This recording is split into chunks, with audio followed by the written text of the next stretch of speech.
बिस्मिल्लाह वुचु किस खूबसूरत मजेदार शाही मटन बिरयानी बनो सारे बापत अस्सलामु अलैकुम वमेद से तुम सारी सेहत सलामत बिरयानी सारे पसंद गर बनावान या रेस्टोरेंट पे मंगनावान तो शौक सान खेवान अत बच्चे बड़ सारी पसंद करान तो आज बनावो खास बिरयानी मे अमे ब्रोह तह बिरयानी तो शेयर कर मगर अजिच बिरयानी बनावो माजस तो बे बनावो यह सहल तो आसान तरीकस मज ये बिरयानी बनावान तो अत मज मैरिनेशनस मज टाइम लगान तो यूता टाइम कहें तो आज हावो बह तुम मैरिनेशन बगैर कित बनावो तिथे बिरयानी यस आम तौर पर रेस्टोरेंटन मन खेवान तो वमेद से तुह यह अजिच बिरयानी पसंद तो तुम करो यह बाकियन सत्य शेयर ताकि बाकी ते करन कोशिश तो पक्यू करो जल्दी जल्दी शुरू मे ओन यह बोड़ हूँ शीशु बान तो अत मज त्रा यह सफेद बासमत तो यह बहन 1 किलो इस्तेमाल करान यह बासमत ये बासमतस कड़ बह आब ग्राय अ तो मे थवन वन यह वजन थवन यह 1 घंटस तो अमे पत अन बह यह तख्त मोंडर तो मे माज किलो निमुत तो ये कर बह नुक नुक ये श्राक नुक नुक कर त्रावन बह ये प्लेटस मज तो थवन बह यह साइडस कुन यह मे साफ थवन कर छलित छुकित तो अमे पत जाल बह इंडक्शन तो बह थव ये पे प्रेशर कुकर बान तो ये मज त्रा बह यम 3 क्रेंड तेल बह ये फल तेल इस्तेमाल करान तो हेक्यू कह तेल इस्तेमाल कर गंड 4 मे निकर थमित ये प्लेटस मज तो इन बह वन मोट दिवान तम ग मोट सल ही तो अमे पत तेल गरम गसित त्रा बह यम गंड ये तिलस मज तो यम तलहोक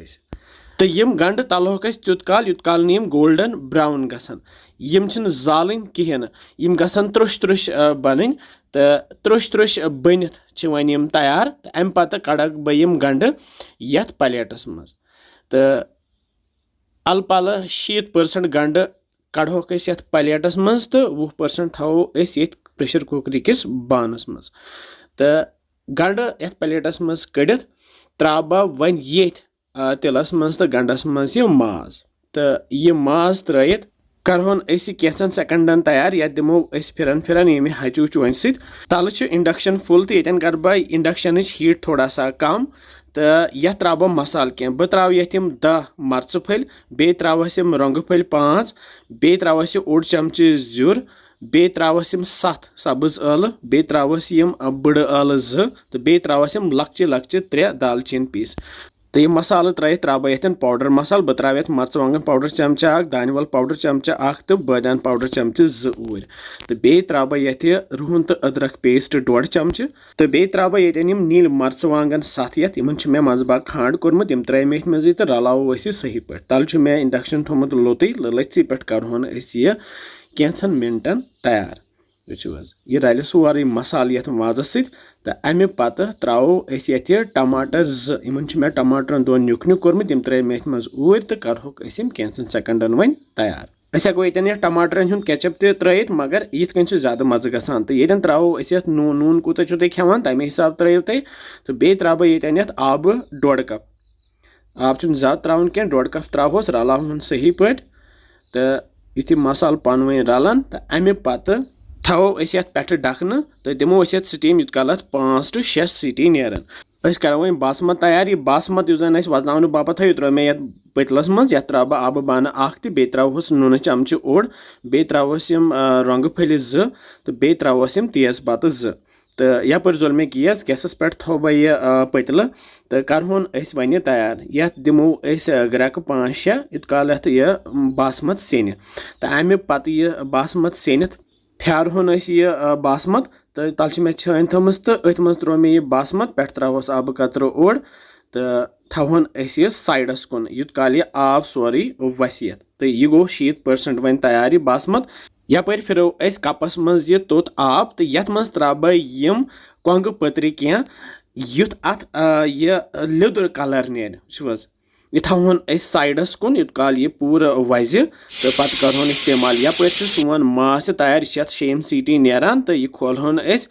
वो माज गो तैयार तो येतन छ अस यथ ब्या खास मसाल त्राउन सु गो ये शाही बिरयानी मसाला यह मे एवरेस्टुक शाही बिरयानी मसाला निमुत यथ त्रा बह ये मज 1.5 चमचे अम सत वारिया मज़ गसान सु शाही बिरयानी टेस्ट अथ यवान तो यह रलावन सही पे तो फिरहन यह बानस मज वो यह माज वन सेनोमुत त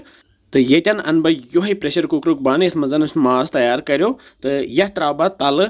ये बासमत लेयर तो बासमत लेयर त्रा बह पे माज लेयर वन कम कम